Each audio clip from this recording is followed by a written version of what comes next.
Chers amis, bienvenue à Face à Face. Aujourd'hui, Face à Face compte rendre un hommage succinct à Franz Cassius et parler un peu de la musique classique haïtienne.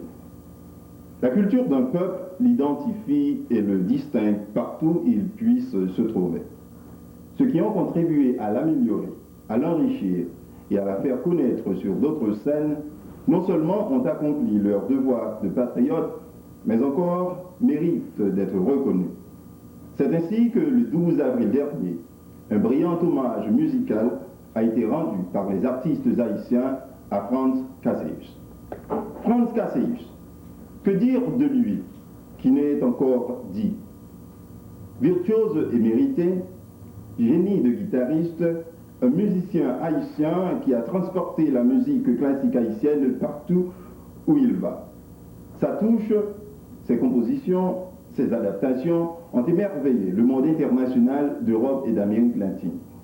En Espagne, le défunt virtuose de la guitare classique ibérique, Andrés Segovia, le reconnaîtra un génie du ciel. De par sa formation, Franz Cassius est un musicien du style classique. Ses compositions d'enfants-bois et autres nous présentent un musicien qui a utilisé son talent au service de son folklore. Cassius est et demeure un de nos grands musiciens classiques. Il a, avec tant d'autres, gardé vivante cette partie de notre culture.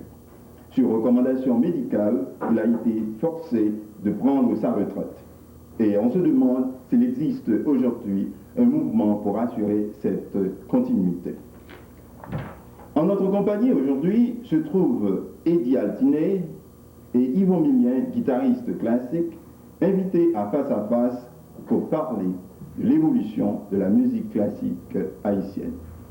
Chers amis, bienvenue à Face. Bonjour. Bon, Eddie et Yvon, nous avions dit dans notre introduction que cet hommage rendu à Cassius a été vraiment mérité. Qu'en penses-tu, Eddie? Oui, je pense que un événement de la sorte, il a fallu avoir dans la communauté un homme comme Marc Matelier, qui a une idée géniale, qui a passé. Donc, je pense qu'on doit à Marc tout ce crédit-là. D'accord. Yvon, toi-même, tu penses que ces hommages doivent être rendus à tout artiste de son vivant, pas vrai? Je pense qu'il est important que de rendre hommage, à nos artistes haïtiens, de façon que le public s'informe mieux de nos artistes. Bon, nous savons qu'il est un musicien de style classique. Pouvons-nous, en quelques mots, définir la musique classique? Qu'est-ce que c'est? Tu veux en parler? Ok. Parler de la musique classique, c'est quelque chose de très compliqué parce que le public connaît seulement les thèmes classiques, mais on peut parler qu'il y a plusieurs musiques. Il y a la musique baroque, la guitare baroque, la guitare romantique et la guitare classique. Okay, c'est une période avec des styles, des rythmes, des pauses dans le domaine classique. Tandis que pour faire la différence entre la musique classique et la musique baroque, la guitare baroque, donc, dans la musique baroque, on a une continuité lorsqu'on joue. Donc, le classicisme, la musique classique a été une évolution contre la musique baroque. C'est ça. Non, mais dans notre milieu, lorsqu'on parle de musique classique, on voit les Beethoven, les Mozart. Exactement. Mais il y a un petit problème. Je pense que, mes chers amis, il faudra bien prendre un petit bout de temps pour définir la musique classique. Parce que, à part cette révolution contre la musique baroque, la musique classique, je pense, a été une forme de musique qui offre une balance, qui a une sorte de formule. Une formule qu'on ne trouve pas dans les autres formes de musique. En d'autres termes, si on parle de musique classique, je ne suis pas d'accord avec le terme de musique classique traditionnelle parce que je pense qu'il y a eu un petit un degré assez haut de préjugés comme ça lorsqu'on dit musique classique traditionnelle parce qu'on pense Lorsqu'on parle de musique classique traditionnelle, on pense à quel continent? À l'Europe. Ok, donc peut-être qu'il n'y a pas eu assez de recherche concernant la musique et entre guillemets classique. Donc il y a une musique classique qui est universelle et une musique classique qu'on peut rapprocher à une ethnicité propre. Alors, par exemple, pour Haïti, on peut dire que Choukoun est un classique de la musique haïtienne. C'est un classique, mais est-ce qu'on peut catégoriser Choukoun comme de musique classique? Non, non, pas le classique traditionnel. Yeah, je comprends. Le terme classique, c'est quand un artiste crée quelque chose, il prend du temps, il met toute son énergie à créer cette chose, donc on dit que ça c'est un classique. Ça, c'est un terme qu'on peut parler de classique. C'est-à-dire qu'il y a plusieurs définitions. Si un compositeur prend son temps et exécute une œuvre ou bien un morceau suivant la formule classique. Ok, ça, c'est une musique classique. C'est-à-dire que l'individu en question prend du temps pour perfectionner l'art en question. C'est-à-dire, un tableau, on peut catégoriser un tableau dans un chef-d'œuvre classique. Parce que quand le peintre prend son temps pour peindre, il met tout son génie dans l'œuvre. On peut parler d'une œuvre classique, mais on ne peut pas parler de classique comme la musique européenne, parce que ça c'est une période, le classique, quand on parle classique. Le terme vient de l'Antiquité, grec et romain. On parle de chef-d'œuvre, de classique, lorsque l'artiste prend tout son temps à élaborer quelque chose. Revenons à Cassius, il a fait des adaptations vraiment merveilleuses dans pour le mot du bien dans la classique. Cassius, je pense qu'il a suivi cette formule traditionnelle. C'est le terme que je n'aime pas, mais il faut quand même qu'on l'utilise. Il a suivi cette forme-là, il a l'exécuté, il a respecté les normes, oui, les règles. Sa source a été la culture haïtienne, le folklore haïtien. Donc, on peut librement, je ne sais pas si vous deux là vous êtes d'accord, dire que Cassius, la musique de Franz Cassius est une musique classique, avec comme source le folklore haïtien. Bon, Yvon Clay, il a fait des adaptations comme source, avec source la musique haïtienne, comme il vient de dire. Quelle est la contribution de Cassius en ce sens pour faire connaître la musique haïtienne? Dans mon avis, personnellement, je dis que Cassius a fait de bonnes choses dans la musique classique. Le terme est réellement répété classique de la musique haïtienne. Il a fait des adaptations, il a essayé de prendre puiser dans les folklore haïtiens et il a essayé d'adapter avec des règles, des normes classiques. Donc ça c'est vraiment exceptionnel de la part de Franz Cassius. Donc on peut dire que Franz Cassius est le pionnier dans ce domaine. Définitivement. Aussi, nous voyons Cassius, maintenant il a pris sa retraite, y a-t-il d'autres talents, d'autres génies de son acabit? Écoutez, c'est comme dans toutes les sociétés actuellement. Il y a comme une carie sociale, il y a comme une carie morale. Il n'y a plus rien de sérieux. Donc, cette infection a touché d'une façon assez profonde la musique aussi. Parce que dans notre culture et dans toutes les autres cultures, les jeunes, ils refusent de prendre du temps à apprendre quelque chose d'académique. Donc, ils ne jouent, au point de vue musical, ils ne jouent que ce qui est facile. Donc, en d'autres termes, les gens comme Cassius, dans notre communauté, ici en diaspora, ou même chez nous en Haïti, il y a encore cette maladie-là. Il y a presque plus de jeunes qui s'intéressent à la musique classique. Bon, c'est-à-dire qu'ils ne veulent pas passer leur temps à apprendre le tempo, les mesures, tout ça, parce que ça prend trop du temps. Pour eux, c'est plus nécessaire parce que c'est trop compliqué. Mais notamment, ils vont toi, tu es la Peut-être il est un homme exceptionnel. Bon. Et quand tu as commencé à jouer à la guitare, Yvan? Moi, j'ai commencé à jouer à la guitare en 1974 avec Del Zemel. Donc, c'est Del qui m'a initié à la guitare classique. Donc, de là, j'ai pris goût et j'ai aimé la guitare. Il faut dire que pour jouer la guitare classique, parce que faut déterminer mon appel guitare classique, ok? La guitare classique est vraiment quelque chose qui n'est pas facile. Ça demande beaucoup d'efforts, concentration, discipline, tout ça. Donc, le problème c'est, quand on joue la guitare classique, on ne joue pas avec le corps seulement. On joue avec l'esprit, l'âme, tout ça, le spirituel, les sentiments, l'émotion. Ça demande toute une série d'efforts pour vraiment arriver à interpréter quelque chose, à interpréter une musique classique. Et ça demande de longs efforts d'entraînement pour jouer une pièce, pour jouer quelque chose de classique. Donc, toi-même, qui a été ton modèle comment dirais-je, dans ton évolution? Bon. Comme je disais, dès mon initié à la guitare classique, j'ai continué. Dans la guitare classique, le maître c'est quelque chose de transitoire, ce n'est qu'un exemple. Oui. C'est à vous, c'est à l'individu de faire tout le travail. C'est ça le problème de classique.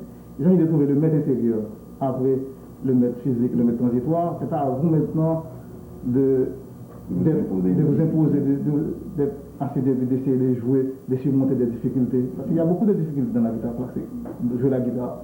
Toi-même, il dit, je sais que tes premiers pas dans la musique a été le piano. Oui, le piano, lorsqu'on m'apprenait le solfège, chez la frère, mais la guitare aussi, comme on dit bien, j'ai commencé à jouer la guitare chez Burns. Parce qu'on était voisins. Pardon. On était voisins. Il y avait son frère qui, malheureusement, qui n'est plus. C'était deux là. Mais je n'avais pas pris ça au sérieux. Il me faisait jouer, les deux là, me faisaient du West Montgomery parce que je ne pouvais pas jouer de la guitare avec les doigts. Je jouais seulement avec le pouce. Donc, comme Montgomery, là, il n'a joué qu'avec le pouce. Burns et son frère, il me faisait jouer du West Montgomery avec le pouce. Mais bon, vous deux là, vous avez comment dire, un bagage commun. Un trait commun. Bon, un autre point que nous aimerions soulever au cours de notre petite conversation, c'est comment l'évolution, non seulement l'évolution, mais encore est-ce que le public prend loisir à écouter la musique classique? Parce que c'est rare d'avoir un concert ici à New York, d'être invité. Ouais, avant même d'élaborer à ce sujet, je sais qu'on est avant tout déçus parce que ça n'existe plus. Donc il y a certains gens de certains âges qui, définitivement, qui aiment la musique classique, de toutes les formes. Les guitaristes écoutent du Segovia ou du Bernd Semig. Bernd aussi est un génie, est un classique en musique haïtienne. Comment expliquer ce désintéressement pour cette forme d'art? Comme j'ai essayé de le dire avant, il y a toute une forme de décadence. C'est assez mondial. Parce que les jeunes maintenant, ils sont gâtés. Les parents là, et la télévision et tout ça, ce sont des facteurs négatifs. J'ai dit les parents parce que les parents, avec le genre de vie qu'il y a à l'étranger, ils n'ont pas de temps pour réellement surveiller. Non, ils n'ont pas de temps. Et toi-même, Yvan? Bon, ok, ça c'est une belle question. Bon, le problème, c'est que les médias, la presse n'ont pas fait beaucoup de publicité autour de la guitare classique. Donc, on parle de jazz, c'est là le problème. Ensuite, on n'a pas une école vraiment de guitare classique haïtienne. Donc, comme en France, dans les autres pays, on a une école de guitare classique, des universités, ok, de guitare classique, pour stimuler les gens à jouer de la guitare. C'est là le problème haïtien. Est-ce qu'il n'y a pas pour cause de cette migration d'Haïti vers d'autres rives, vers d'autres pays? Donc les structures qui existaient avant ont été et, comment dirais-je, déplacé. Il y a ce qu'on appelle, j'ai tendance à parler lorsqu'on parle de négativité haïtienne, j'ai tendance à parler de la cause haïtienne en général. Parce que, à cause de ce qui est en train de se passer en Haïti et tout ça, ça a une influence indirecte, si on veut, sur tout ce qu'on fait. Parce que les inspirations, comme tu peux confirmer ça, toi, il y a les musiciens, parce que lorsqu'ils composaient, et durant la période du Duvalier, par exemple, il y avait une forme de composition. Après ça, tous les musiciens pleuraient. Après ça, après chaque changement politique, il y a une influence. Mais donc, ça indique aussi que lorsqu'il y a cette confusion, administrativement, il n'y a rien, il n'y a pas de conservatoire, il n'y a rien. Donc, chers amis, nous parlons de la musique classique haïtienne et de Franz Cassius. Nous vous invitons à écouter ou encore à voir Yvon Millien jouer une composition sur sa guitare.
Situé au 22509 par de Linden Boulevard, de sa coopération en nous permettant le tournage de cette émission. Je vous rappelle, chers amis, que les services suivants sont offerts au Jardin culturel, les peintures haïtiennes, des sculptures et des masques, encore l'encadrement de vos photographies et un studio de photographie. N'oubliez pas que vous pouvez faire procéder vos films aussi au Jardin culturel Art Gallery. Je vous rappelle l'adresse 22509 Linden Boulevard. Leur téléphone c'est 718 712 93 77. Le propriétaire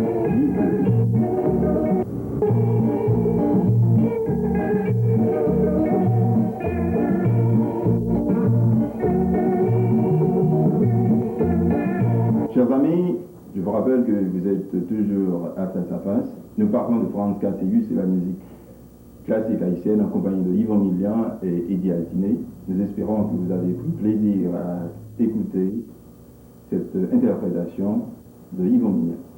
Eddie, nous parlions de désintéressements du public concernant la musique haïtienne, la musique classique. Et nous disions que peut-être la migration d'Haïti vers d'autres rives de notre communauté, de notre population, a eu quelques effets sur, ou encore a provoqué ce désintéressement. Et tu en es d'abord. Oui, je pense généralement parlant, c'est pas seulement aux États-Unis ou chez nous, il y a une mauvaise influence, surtout de la télévision, de certaines formes de musique qui offrent ou qui présentent des lyriques assez faciles ou bien négatifs comme ça. Donc les enfants, les jeunes maintenant ont tendance à recevoir, à accepter, à accueillir d'une façon beaucoup plus chaleureuse cette forme de musique facile. Donc s'ils doivent s'asseoir et lire quelque chose, ils ne sont pas intéressés. Parce que pourquoi sont-ils obligés de faire ça? Parce qu'ils ont tout. Oui. Ils ont tout. Ils ont à manger, ils vont à de très bonnes écoles. Tout leur est obligé, quand même. Oui. Donc c'est pas la peine d'additionner quelque chose dans la formation de la musique classique. Pour eux, c'est pas nécessaire du tout. Bon, Yvon, d'après toi, quelle serait la méthode à utiliser pour informer ou encore réintégrer ce genre de discipline dans notre communauté? Comme j'ai déjà dit, les médias doivent jouer un rôle important au sein de la communauté pour essayer de motiver les gens, essayer de les expliquer ce que c'est que la guitare classique et comment la guitare classique peut aider l'individu à évoluer, à former sa personnalité en question. Donc, parce qu'il prend du temps, ça prend du temps, ça demande beaucoup de discipline. Ok. Et on doit aussi essayer de former des écoles de guitare. Non, mais il n'y a pas d'institution parmi nous à New York. Parce qu'une fois, nous avions eu un conservatoire d'art en Haïti, vu la détérioration des structures politiques et sociales. Donc, ça a été détruit. Mais il n'y a pas d'institution à reprendre ou encore à emboîter le pas. J'ai le problème, vous parlez des conservatoires d'art, j'ai passé 3 mois à l'ENA à étudier la musique vocale. Donc on a presque toute chose, mais on n'a pas de la guitare classique à le conservatoire. C'est là le problème. Il n'y a pas de professeur. On n'a pas de professeur, on risque d'intégrer la guitare classique dans... Donc il va falloir former des professeurs pour avoir des... Il y en a, mais il y en a des professeurs. Il faudra qu'ils participent à ce projet-là. Il y en a. Bon. Parce qu'il y a les guitaristes comme Tite Pascal, Dermzemi, les Boujoli, Eddie Boujoli et tant d'autres.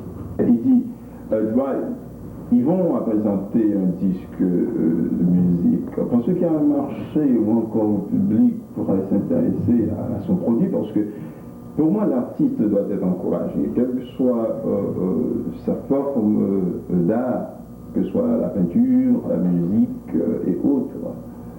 Est-ce qu'il y a un marché? Est-ce qu'il y a après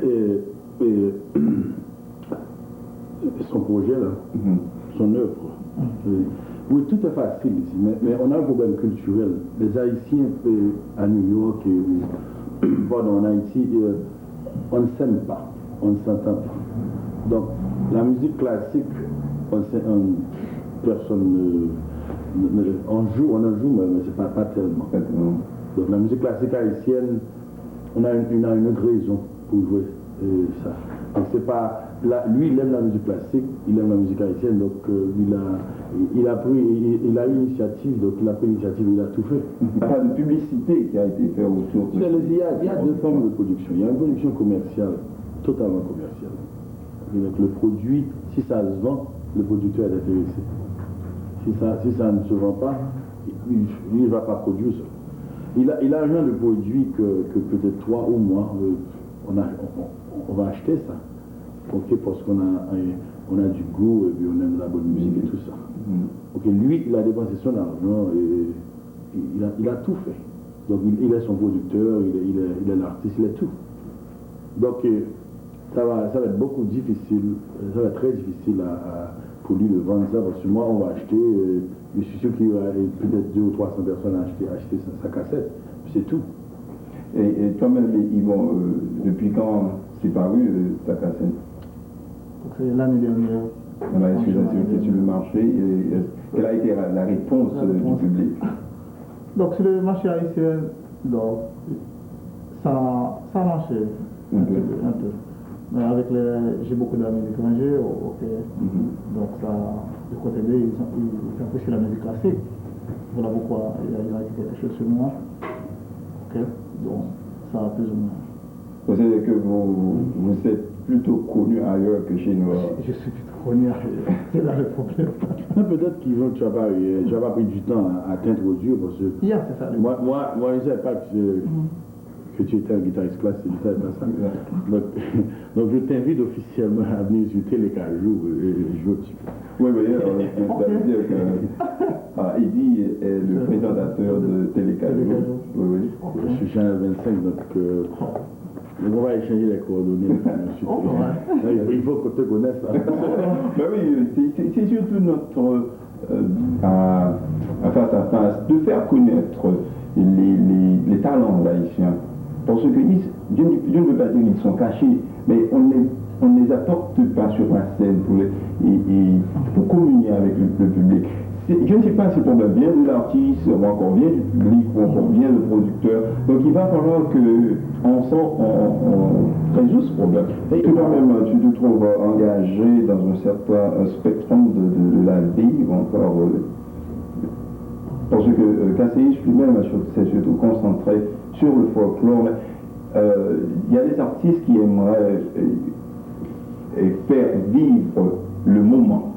Par exemple, nous pouvons dire qu'il y a des gens qui sont inspirés de ces 4 dernières années, politiquement parlant, tu vois, pour composer ou encore produire des œuvres. Parce que toi-même, il t'arrive à penser à ces moments-là pour les inscrire dans tes compositions. Non. Comme pour la musique classique, il y a toute une période, beaucoup de périodes. Donc, on peut trouver, par exemple, quand on a des inspirations personnelles, on laisse coller ses émotions, on appelle ça le guitare romantique. Donc, on peut trouver dans mon œuvre, dans les œuvres, parce que toutes les époques, ok. Donc, je ne suis pas, sans me concentrer sur la politique ou sur quelque chose. Okay. Donc, chers amis, s'il y a quelque chose à dire concernant la musique classique, le devenir de la musique classique en Haïti, le devenir de l'art en Haïti, quel sera-t-il parce que nous approchons les dernières minutes de notre petite conversation? Je veux simplement dire que pour les jeunes là, qui sont en train de regarder, ok, et apprendre à jouer classiquement la musique, okay, ça ne suit pas. Généralement, lorsqu'on apprend à jouer de la musique classique, et Ivo veut confirmer ça, on apprend aussi la culture d'où ça vient. Donc en d'autres termes, on se forme. Il y a ce qu'on appelle l'avantage académique, l'avantage technique. Il y a tout ça. Je pense qu'on n'a rien à perdre. Dans le niveau, donc, comme il a dit ça, c'est vrai. Donc, quand on joue la guitare, et classique, on joue la guitare, donc on suit toute une série de règles, de normes. Donc, ça aide l'individu à développer sa personnalité. Il y a le côté mental, le côté sentimental, le côté spirituel.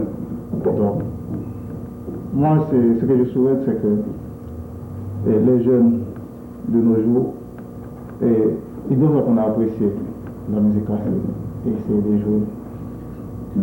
Donc, chers amis, je vous remercie d'avoir répondu à l'invitation de Face à Face. Edith, ça a été un plaisir. Yvon, ça a été un plaisir de vous avoir tous deux face à face. Chers amis, c'est une conversation avec Eddie Adiné et Yvon Millien sur la musique classique haïtienne, entre parenthèses Franz Cassius. C'était l'Esti Samedi pour Face à Face.